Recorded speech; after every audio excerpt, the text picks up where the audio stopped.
All right, still on I-90 going through the mountains near Butte. Just another beautiful part of the state. I always enjoy driving through here. One of the things I enjoy about solo road trips is I get a lot of time to just reflect on things. A lot of times I don't even want to listen to music or anything on the radio, and I just have windshield time to reflect on stuff. A lot of times I'll spend it with God in prayer and stuff like that. But the purpose of this trip, of course, is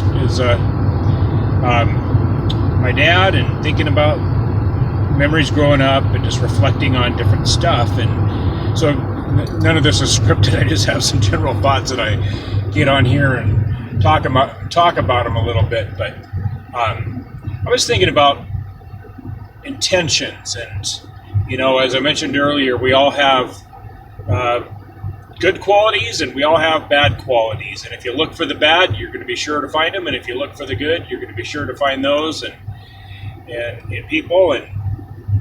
And so it is true with my dad, just like everybody else.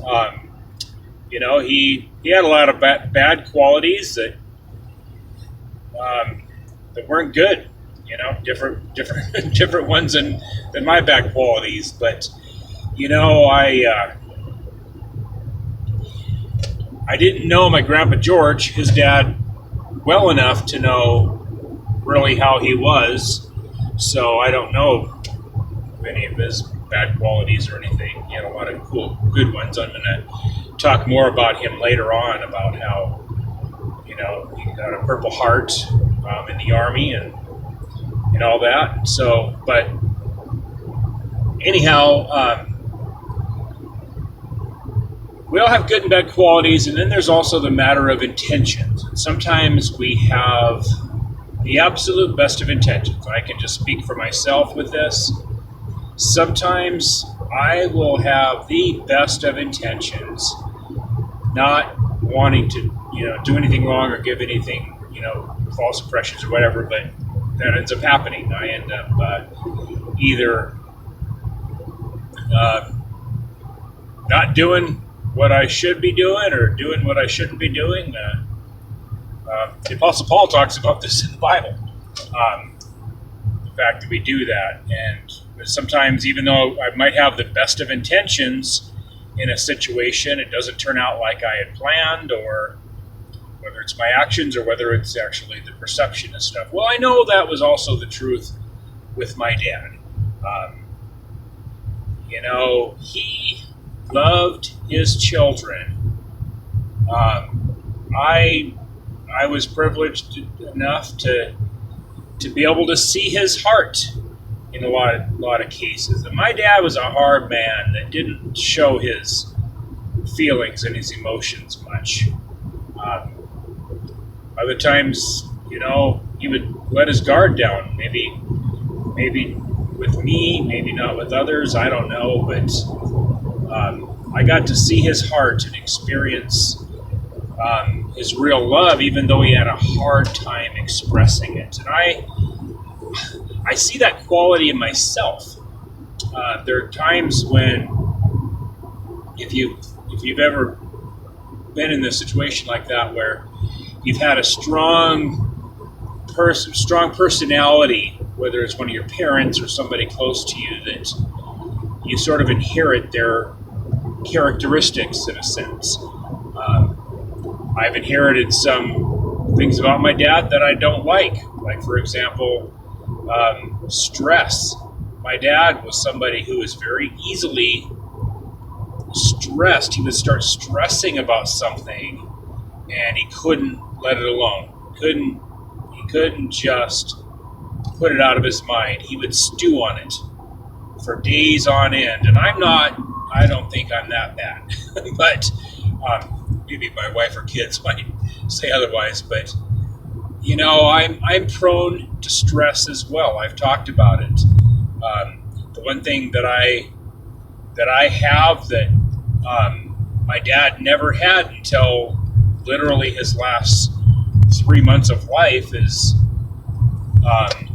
my faith in Jesus Christ and the Holy Spirit dwelling within me, hopefully, producing the fruits of the Spirit, and that doesn't make me immune from stress. It doesn't make me immune from fretting over stuff. It obviously doesn't make me immune from being a sinner as well. But so my hope always was I wanted to do better with that kind of stuff than my dad did, and then I especially want my kids to be better than me, and I can say that they are. My son Justin, who's I guess 30 years old now. I'm not just being a proud father when I say he's the best man I know. I mean it from the bottom of my heart. He is the best man that I know, and I have all the hope in the world and the belief in the world that my son Jordan's going to be the same way when he's an adult. Just good people, and my daughters, Leila, Rachel, Aiden, they all have excellent, wonderful qualities, and hopefully they can take whatever bad qualities I have and not bring those, not inherit those. But those are just some of the things that with my dad, and I just, the reason I bring this up is that I know this happens to me as well, that I get misperceived. Like my heart on the inside might be full of love, might be, wanting to express that, but then for some reason it doesn't get expressed that way, and I get taken wrong, because I can be a bit of a hard personality at times. I don't always, stop and think before I say something, or I don't, I'll say what I'll say what I mean, but I don't filter my words as much. And that's something that two of the bad qualities that my dad had, and his fifth wife, that was his wife when he passed away, Kathy, and I, when I visited, I'll flash forward to this part, and I'll talk more about it in the future, but her and I went kayaking on a lake by their house back in 2016 when I visited, and we just got away out on the kayaks in this really peaceful thing, and we were talking about my dad, and she hit the nail on the head. She said two of his qualities that he has that have not served him well is one, he has no filter, and that was true. Anybody who knows him knows that he has no filter on his mouth. He will say what he thinks. If he thinks you're ugly, he's just going to say you're ugly. If he thinks you're stupid, he's going to say you're stupid. Or he'll probably, instead of saying stupid, have some real colorful adjectives to explain how he thinks. And he just says, he doesn't care, didn't care about whether you liked what he said or not. In fact, sometimes I think he would say things just for that effect, just as shock value.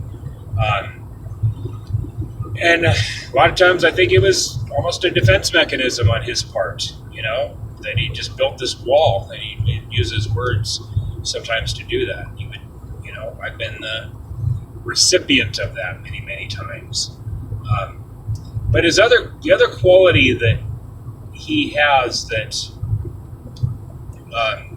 I don't want to inherit, that sometimes I feel like I can sense it, is that he never forgets or forgives an offense. If somebody wronged him, or if he thinks somebody wronged him 20 years ago, he would dwell on it and still fret about it today. He would not ever forget it, and he would not ever forgive it. And if it got brought up or if something reminded him of it, he would be just as mad as if he was 20 years ago. So those are just some things that made him who he was. But the reason I bring that up is that, if you just knew that part of him, you might not realize the heart that he had, the fact that his love was, especially for the people close to him, his love for his children, his love for animals. He was loved his dogs, and he had other animals, and the people closest to him. He just didn't know how to express it, but he had this incredible love that he would literally give anything for. I have no doubt that he would have given his life for any of us, and that's how I feel about my children.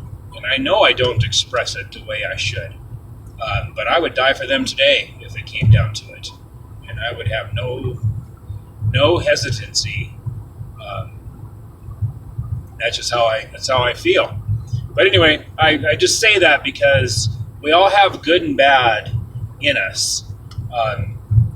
And sometimes when people see the bad, that's what comes to define us in their eyes. And I know that happened with my dad a lot. That's why, he didn't have a lot of friends. He would have, certain people that he'd be close to and stuff. But in general, wherever he was, he would alienate himself to where no one liked him, no one wanted to be around him. It's because of that tough guy persona, just say what he wants, and it just was. You had to get to know him. For those that took time to actually get to know him, the real person on the inside and stuff like that, then you were able to kind of see. Anyway, more on that later, but it's something that I was just reflecting on, is that I know that he had the best of intentions a lot of times, even when it didn't manifest itself that way. On those hunting trips that or fishing trips, or the different things, even just doing work in the yard. We could be out in his backyard chopping wood. We would be chopping firewood, and he was took things so seriously that if I wasn't chopping the wood correctly, he would blow up, and But his intention was he was wanting to spend time with his son. I can relate because I've done similar things. I'm not proud of it, but I have to admit it. And so anyway, I'll share more later. Just wanted to talk a little bit about that.